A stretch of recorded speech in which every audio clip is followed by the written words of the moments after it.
Hello out there! In this video, I'll be going over a slightly simplified version of the song Should I Stay or Should I Go by The Clash. The song has a couple different parts to it, but we will just be going over the first section of the song today.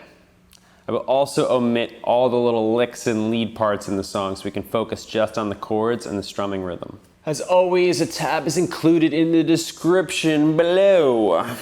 So for starters, we only need 4 chords in the song. D, G, F, and A. All right, so let's play the song. It starts with an up strum on a D chord, followed by a down and another up. More like this. Then we switch to G. We strum down, up, down, up. So far, so good. Then back to 1 down strum on D. So all together.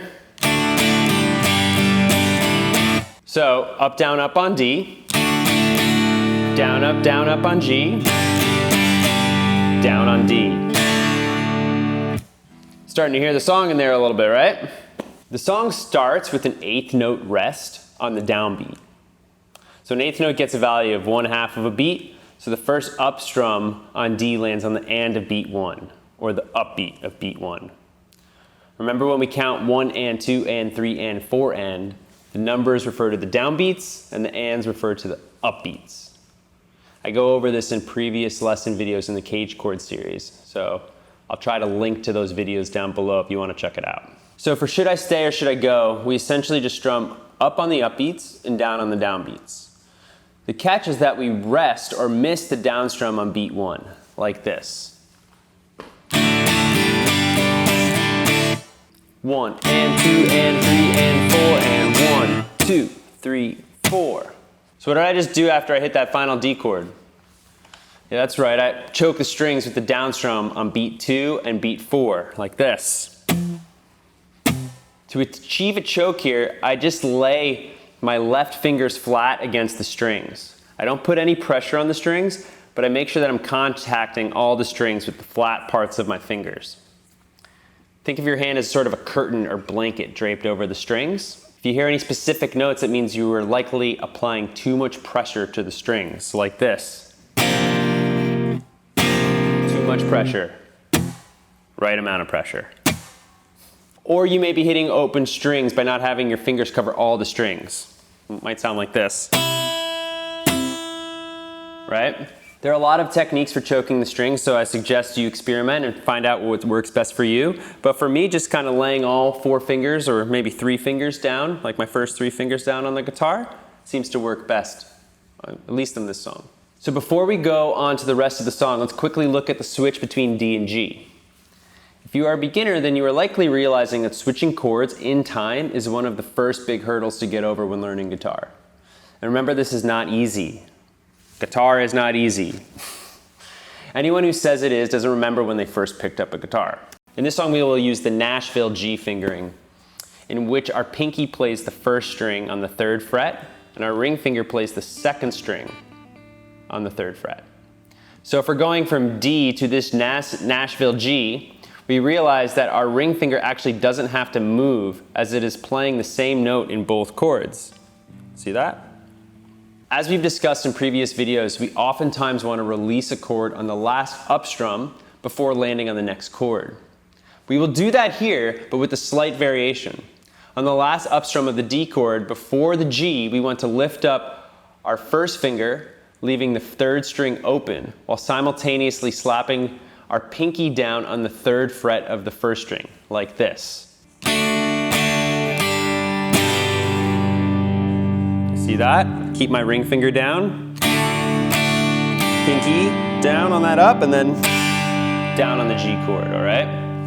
So when returning from G to D, just release all the fingers on the G chord, except that 3rd finger that should be situated nicely on the 3rd fret of the 2nd string. So like this. Okay, see how I did that?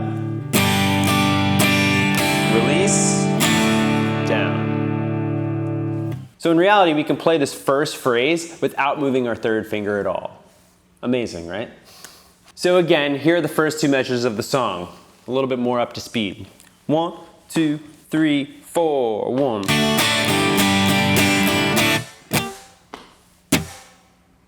All right, repeat these two measures again, and then we're on to slightly different progression. Measures 5 and 6 go G, F, G, as opposed to D, G, D. I want to show you another completely different way to play G for this part. Get ready. So at this point, I'm hoping you know how to play an F chord. If you don't, I have an in-depth walkthrough on how to play it in a previous video from the series. Again, I will try to link to that below. For now, I'll give you a quick refresher. All right, so third finger, 3rd fret, 4th string. Second finger, 2nd fret, 3rd string. Then our first finger bars or flattens over the first 2 strings on the 1st fret. And we strum the bottom 4 strings.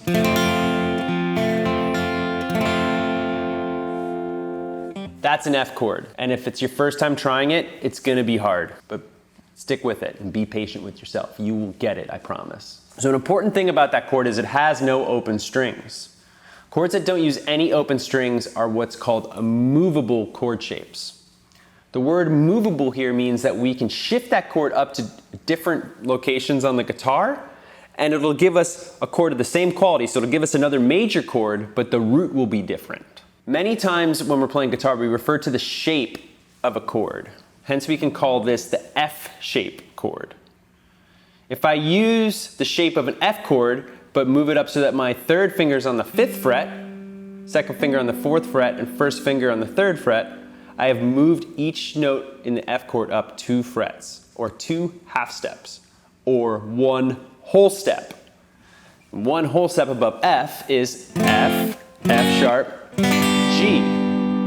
So now I am playing a G chord, but using an F shape. G, F sharp, F, F sharp, G. Confused yet? Great, that's expected. I'm messing with you, but for real, these music theory concepts can be quite complex and hard to grasp for many.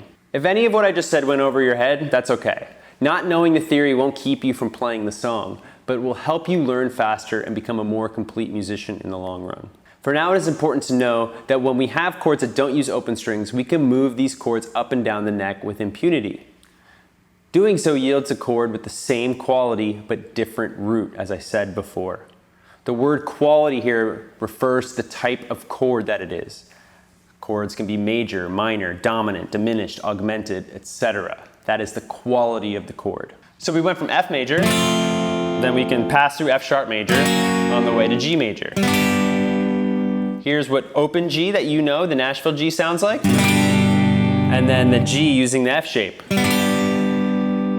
See how they have a very similar sound, right? They are the same chord, but have different voicings or ordering of the notes in the chord.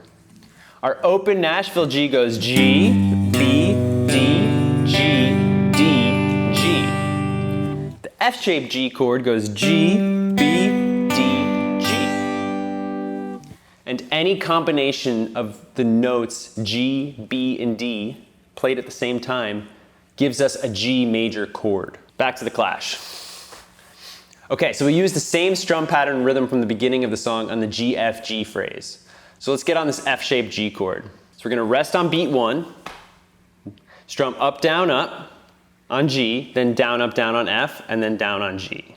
So 1, and 2, and 3, and 4, and 1. And you're noticing that this time, I'm simply just sliding my fingers down when switching from G to F, and then back up to G. Here it is one more time. 1, and 2, and 3, and 4, and 1. Let's add the chokes now. And 2, and 3, and 4, and 1, 2, 3, 4. Then measures 7 and 8 are the same as the first two measures, D, G, D.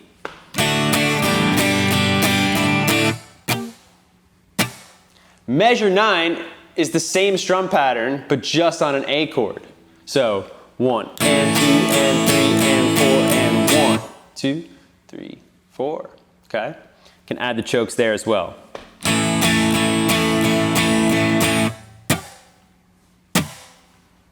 And then we repeat measures 1 and 2 again for measures 11 and 12. So 1, and 2, and 3, and 4 and 1. Then go ahead and repeat the whole thing. And that's the whole song, all right? So I'll play you the whole thing again like I did at the beginning of the video. Here it is.